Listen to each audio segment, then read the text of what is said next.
இந்த இடத்திலே மனைவியினுடைய பெருமை என்ன என்பதை கணவன்மார்கள் தெரிந்து கொள்ள வேண்டும் என்பதை ஒரு முன்னாள் காவல்துறை அதிகாரியாக நான் குறிப்பிட விரும்புகின்றேன். எல்லாருக்கும் மனைவியினுடைய அருமை தெரியும். ஆணாதிக்க சமுதாயத்திலே இந்த பெண்கள் என்ன பாடுபடுகின்றார்கள், அது மாற வேண்டும் என்பதற்காக இதனை பதிவு செய்கின்றேன். இல்லால் அகத்திருப்ப இல்லாததொன்றில்லை அப்படிமா. வீட்டுக்காரி வீட்டில் இருந்தா நம்மகிட்ட இல்லாததே ஒண்ணும் இல்ல. மனைவி அமைவதெல்லாம் இறைவன் கொடுத்த வரம் அப்படிமா.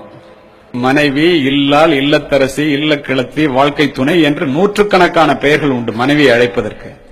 பெயர்கள் தான் அதிகமே ஒழிய மனைவி ஒருத்தி தான். ஏன் அப்படி சொல்லுகின்றேன் தெரியுமா? இது அவசியம். இந்த நேரத்திலே குடும்பம் ஒற்றுமையாக இருந்தால் பிள்ளைகள் நிம்மதியாக படிப்பார்கள். பெண்ணில் பெருந்தக்க யாவுள மாதர்தைமை இழிவு செய்யும் மடமையை கொளுத்துவோம். எட்டும் அறிவினில் ஆணுக்குங்கே பெண் இளைப்பிள்ளை. இதெல்லாம் படிப்போம், சொல்லுவோம். ஆனா செயல்படுத்துறோமா? ஒரு சம்பவத்தை உங்களுக்கு குறிப்பிடுறேன். 2 தமிழகத்தைச் சேர்ந்த பெண்கள் மேலை நாட்டிலே நடந்த ஒரு கூட்டத்திற்கு சென்றிருந்தார்கள். பெண்கள் மாநாடு. மேலை நாட்டினருடைய நடை உடை பாவனைகளை பார்த்து நம் தமிழ்நாட்டிலிருந்து சென்ற பெண்கள் அதிசயித்து போய் பார்த்து கொண்டிருக்கும் போது அந்த விழாவினுடைய தலைவி நம்முடைய பெண்களிடம் வந்து, உங்களிடம் நாங்கள் தோற்று போய்விட்டோம் என்று கூற ஆச்சரியப்பட்ட இவர்கள், எங்களிடம் எப்படி நீங்கள் தோற்றீர்கள் என்று கேட்க, உலகமே வியந்து போற்றுகின்ற ஒருவனுக்கு ஒருத்தி என்ற உடன்பாட்டை தமிழக பெண்கள், இந்திய பெண்கள் இதுவரை உடைக்கவில்லை. நாங்கள் உடைத்து விட்டோம், அதனால் உங்களிடம் தோற்றுவிட்டோம் என்று கூறுகிறார்கள். அமெரிக்கால வேற ஒரு பெண் கிடைச்சா தன்னுடைய மனைவியை டைவர்ஸ் பண்ணிடுறான். ஐரோப்பால அந்த அவசியமே இல்லை. மனைவியே நல்ல கணவன் கிடைச்சான்னா இந்த கணவனை டைவர்ஸ் பண்ணிடுறான். இதனால இந்த பிள்ளைங்க எல்லாம் யாரு அப்பா யாரு பிள்ளைன்னு தெரியாம தவிக்கிற சூழ்நிலைகள் இருக்கிறது என்பது உங்கள் எத்தனை பேருக்கு தெரியும் என்று தெரியவில்லை, எனக்கு தெரியும். ஆனால் அதற்கு வாய்ப்பே இல்லாமல் பிறப்பு முதல் இறப்பு வரை, திருமணமான நாள் முதல் இறக்கின்ற நாள் வரை ஒருவனுக்கு ஒருத்தியாக அதிகம் பேர் வாழுகின்ற சமுதாயம் தான் இந்திய சமுதாயம், குறிப்பாக தமிழ் சமுதாயம். வீர துறவி விவேகானந்தர் கேம்பிரிட்ஜ் பல்கலைக்கழகத்திலே உரையாற்றிக் கொண்டிருந்தார். மாணவர்களே, மாணவிகளே, பெற்றோர்களே, மிகப்பெரிய உரைவீச்சு. அரங்கமே அதிர கைதட்டு. அமர்ந்தவுடன் எட்வின் என்ற ஆங்கிலேய பேராசிரியர் எழுந்து இந்தியாவையும் தமிழகத்தையும் மட்டம் தட்ட வேண்டும் என்ற எண்ணத்தோடு, பெண்களை அடிமைப்படுத்துகின்ற, மனைவியை கொடுமைப்படுத்துகின்ற தேசத்திலிருந்துதானே வந்து உரையாற்றுகின்றீர்கள் துறவி அவர்களே என்று கேட்க அரங்கமே அமைதியாகிவிட்டது. வீர துறவி விவேகானந்தரிடமிருந்து பதில் சீறி பாய்ந்தது. நான் சொல்லுகின்ற பதிலை கேட்டுவிட்டு பெண்களை அடிமைப்படுத்துவது யார் என்று நீங்களே முடிவு செய்து கொள்ளுங்கள் என்று எழுந்தவர், எங்களுடைய நாட்டிலே நாங்கள் மனைவியை தவிர மற்ற பெண்களை தாயாக போற்றுகின்றோம். உங்களுடைய மேலை நாட்டிலே தாயை தவிர மற்ற பெண்களை மனைவியாக பார்க்கின்றீர்கள். யார் பெண்களை அடிமைப்படுத்துவது என்று கேட்டார். அப்படிப்பட்ட நாட்டிற்கு சொந்தக்காரர்கள் நாம். இதை ஏன் குறிப்பிடுகின்றேன் தெரியுமா? ஒப்ப முடிந்தால் மன வாழ்க்கை முன்னினதுன்னு இனியவை 40 1000 வருஷத்துக்கு முன்னாடி சொல்லியிருக்கான். கணவன் மனைவிக்குள்ள பிரச்சனை வர்றது வார்த்தைகளால தான். ஒருத்தருக்கு ஒருத்தர் ஒத்து போக முடிஞ்சாலே பிரச்சனை நின்று போயிடும். வார்த்தைகளால் வாழ்க்கை இழந்தவர்கள் வானத்து நட்சத்திரங்களைப் போல எண்ணில் அடங்காதவர்கள். கணவன் மனைவிக்குள் பிரச்சனை இருப்பது, பிரச்சனை வருவது என்பது சகஜம். அந்த பிரச்சனை வரும்போது கடைசி வார்த்தை என்னுடையதாக இருக்க வேண்டும் என்று கணவனும், என்னுடையதாக இருக்க வேண்டும் என்று மனைவியும் நினைக்காமல் உன்னுடையதாகவே இருந்துவிட்டு போகட்டும் என்று ஒருவர் அமைதியாகிவிட்டால் அந்த பிரச்சனை அத்தோடு முடிந்துவிடும். இதுல யார் அமைதியாகிறதுங்கிறதான் பிரச்சனைன்னு நீங்க நினைக்கிறது எனக்கு தெரியுது. யார் அறிவுள்ளவர்களோ, யார் புத்திசாலியோ, யார் அன்புள்ளவர்களோ, யார் குடும்பத்தில் மீது அதிக பற்றுள்ளவர்களோ அவர்கள்தான் அமைதியாக வேண்டும். Each has got what the other has not. Each completes the other and completed by the other. ஒருவரிடம் இருப்பது மற்றொருவரிடம் இல்லை. இருவரும் சேரும் போதுதான், இருவருடைய குணங்களும் சேரும் போதுதான் குடும்பம் சிறக்கிறது. அது புரியாமல் நாம் ஒருவருக்குள் ஒருவர் தர்க்கம் செய்து கொண்டு குடும்பத்தை கெடுத்து பிள்ளைகளினுடைய எதிர்காலத்தை கெடுத்து விடுகின்ற பெற்றோர்களை நான் பார்க்கின்றேன் காவல்துறை அதிகாரியாக. புரிதல் இல்லாததால் பிரிதல் வேண்டி டைவர்ஸ் பண்ணணும்னு தொட்டதுக்கெல்லாம் காவல் நிலைய கதவுகளையும் நீதிமன்ற படிக்கட்டுகளையும் தொடுகின்ற கணவன் மனைவியினுடைய எண்ணிக்கை நாளுக்கு நாள் அதிகமாகிக் கொண்டே செல்கின்றது. கணவன் மனைவியிடம் தோற்க வேண்டும், மனைவி கணவனிடம் தோற்க வேண்டும். அப்போதுதான் குடும்பம் ஜெயிக்கும். நம்முடைய நோக்கம் குடும்பம் ஜெயிக்க வேண்டும் என்பதை ஒழிய நம்மில் யார் ஜெயிப்பது என்பது அல்ல. திருவள்ளுவரும் அவருடைய மனைவி வாசுகியும் மிகச்சிறந்த உதாரணம் கணவன் மனைவி உறவுக்கு. ஒவ்வொரு நாளும் வாசுகி அம்மையார் உணவு படைக்கும் போது இலைய போட்ட உடனே திருவள்ளுவர் என்ன பண்ணுவாரு, ஒரு கொட்டாங்குச்சியில தண்ணியையும் ஒரு ஊசியும் வச்சுட்டு உட்காருவார்.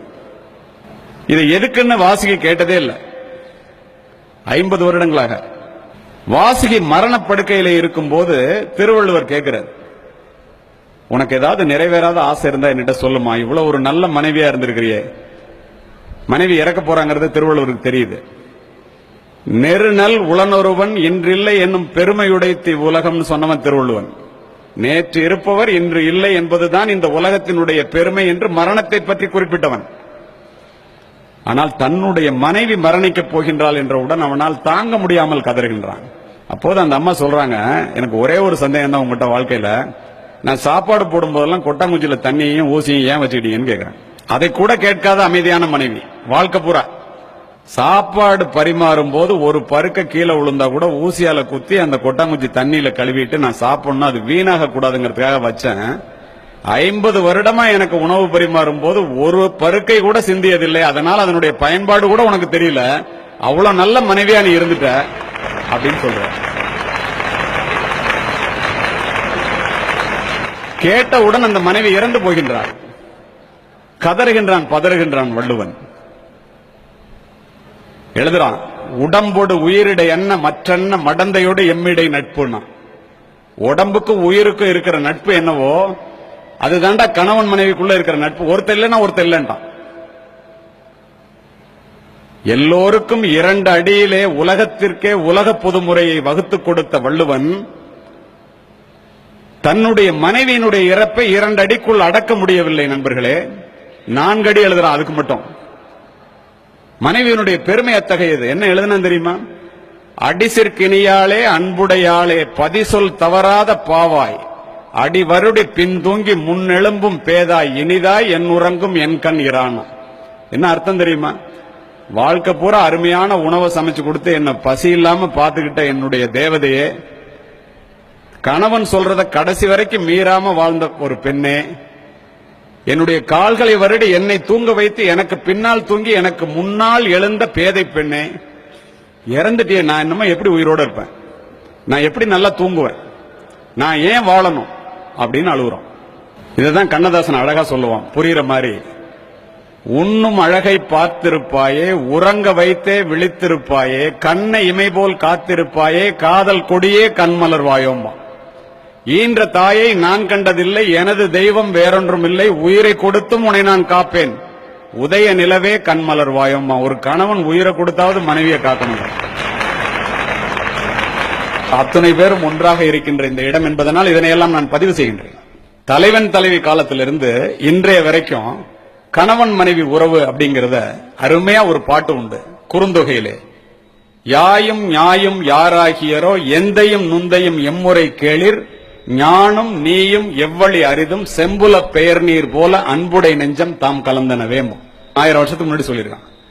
உங்க அம்மாவும் எங்க அம்மாவும் சொந்தக்காரங்க இல்ல, உங்க அப்பாவையும் எங்க அப்பாவைக்கும் சில குடும்பத்தில் கல்யாணம் ஆகிறதுக்கு முன்னாடி தெரியவே தெரியாது, நீனும் நானும் ஏற்கனவே பாத்துக்கிட்டவங்க இல்ல, ஒரே ராத்திரியில ஒரே நேரத்தில் உன்னை கொண்டு வந்து என்னிட்ட மனைவியாவும் என்ன கொண்டு வந்து உன்ட்ட கணவனாவும் ஒப்படைச்சிட்டாங்க. அது எப்படிப்பட்ட உறவுன்னா, செம்மண் நிலத்துல மழை பெஞ்சா தண்ணி சிகப்பா ஓடும், அந்த தண்ணியில இருந்து மண்ணையும் தண்ணி எப்படி பிரிக்க முடியாதோ அதுதான்டா கணவன் மனைவி உறவு.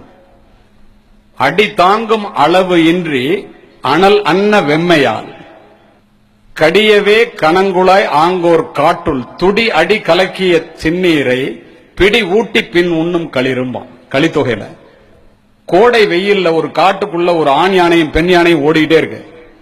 கொஞ்சம் தண்ணி இருந்தாதான் உயிர் வாழ முடியும், இல்லைன்னா செத்து போவோம். ஒரு குட்டையில கொஞ்சோண்டு தண்ணி இருக்கு, ஆண் யானையும் பெண் யானையும் உள்ள துதிக்க வைக்குது, தண்ணி குறையவே இல்லை.